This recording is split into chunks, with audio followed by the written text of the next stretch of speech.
मुख कमल हंसता हुआ रहा कि हासम हरेर वनित अखिल लोक ते ब्रह्म शोकाश्रु सागर विशोषण मत्युदारम।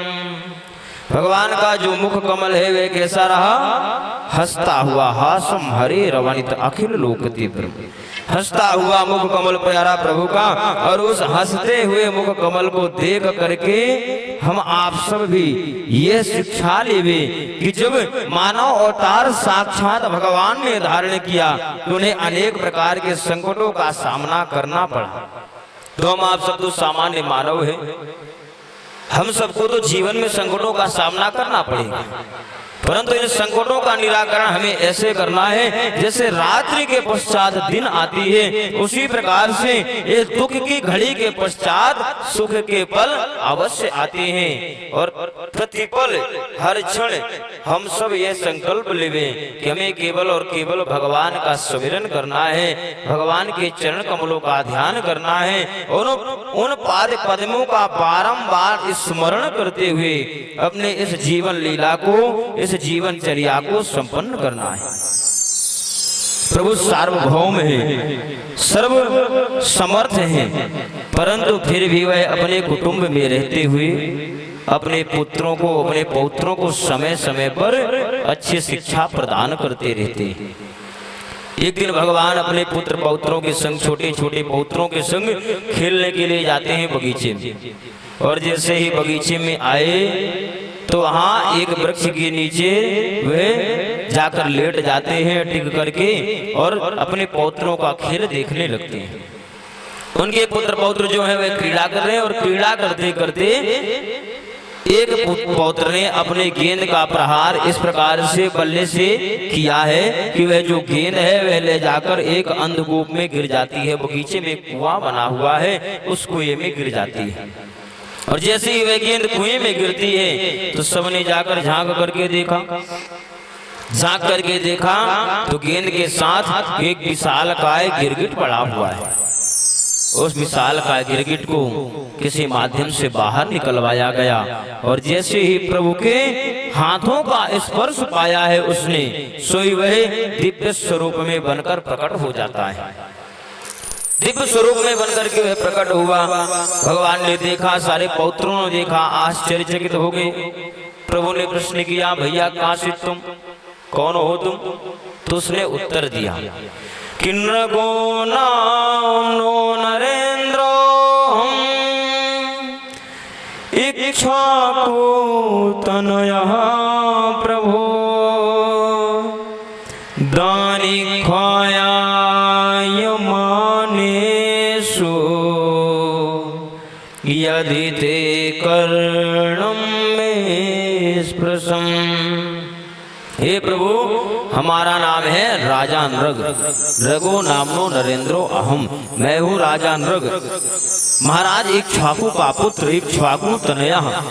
हे भगवान, यदि आपने कभी मेरे बारे में सुन रखा होगा या आपने जीवन में यह सुना हो कि बड़े बड़े दानियों में कितने दानी हुए, तो हमारा नाम जो है आपके कानों में जरूर स्पर्श किया होगा।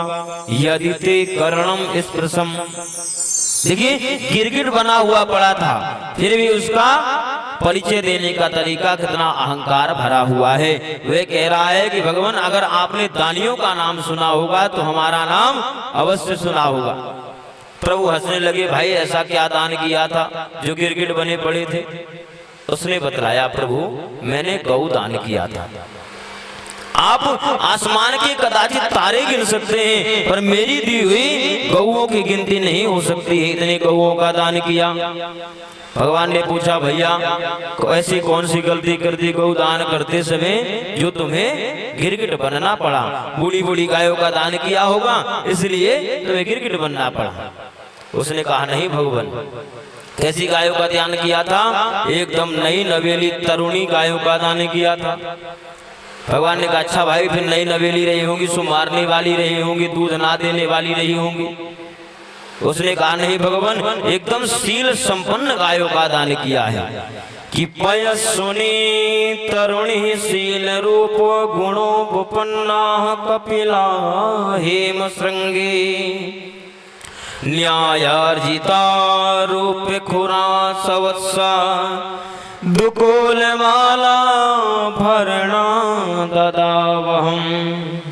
पयस्विनी अर्थात दुधारू गाय, शील संपन्न अर्थात शांत गाय, नौ तरुणी अर्थात नई गाय का दान किस प्रकार से किया? सवत्साह बछड़े सहित और दुकूल माला धरणा ददावहम अर्थात संपूर्ण प्रकार का श्रृंगार, उनके जो खुर हैं वे मैंने चांदी से सुसज्जित करवाए, उनके सींगों को स्वर्ण से सुसज्जित करवाया।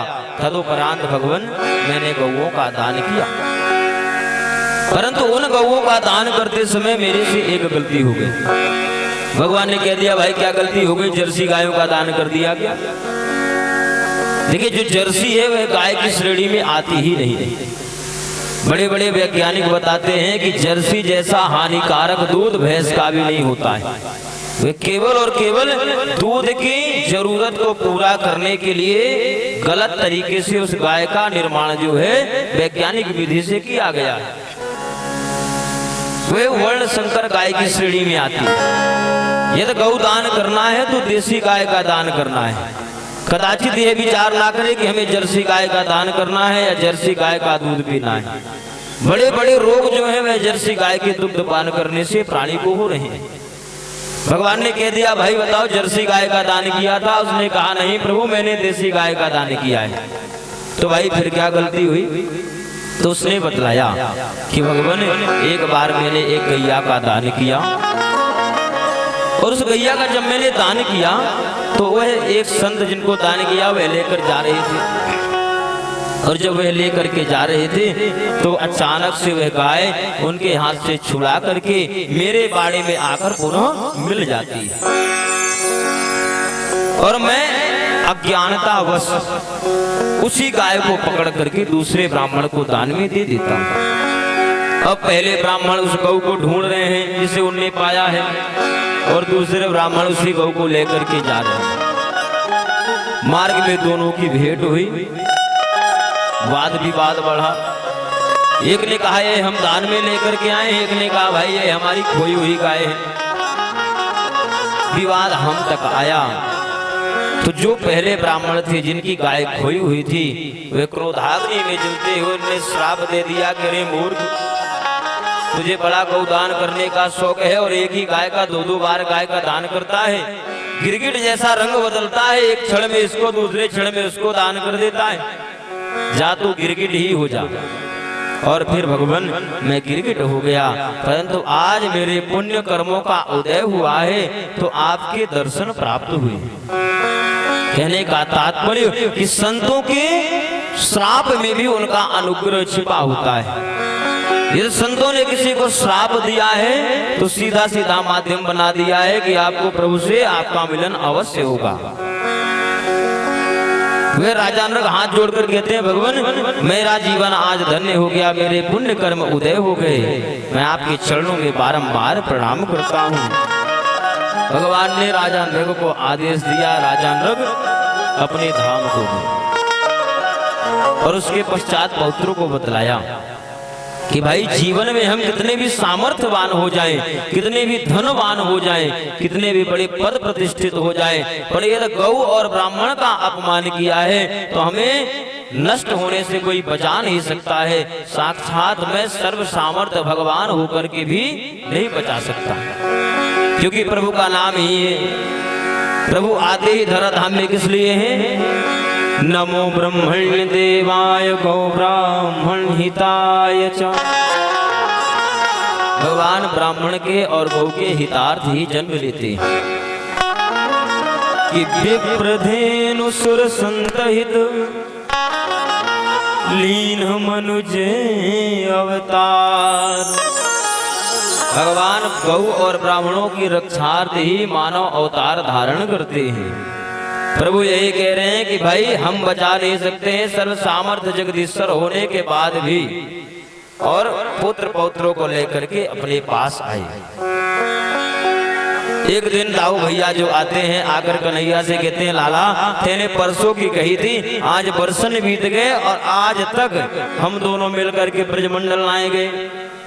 सो भैया मेरी प्रार्थना है कि चलो नेक्स्ट से चल करके अपने ब्रजमंडल को घूम आवे। भगवान ने सोचा भाई दाऊ जी के हृदय में बड़ी उत्कंठा है, तो दाऊ जी से प्रार्थना करी कि दाऊ दादा अब की बार आप ही जाओ, मैं थोड़ा राज काज में व्यस्त हूँ, फिर मैं कभी जाऊंगा। तो दाऊ जी ने विचार किया कि अब की बार जो गर्मियों की छुट्टियां हैं वे गर्मियों की छुट्टियां ब्रजमंडल में मनाई जाएंगी कि द्वि मासौ तत्र चावासीन मधुम माधवोए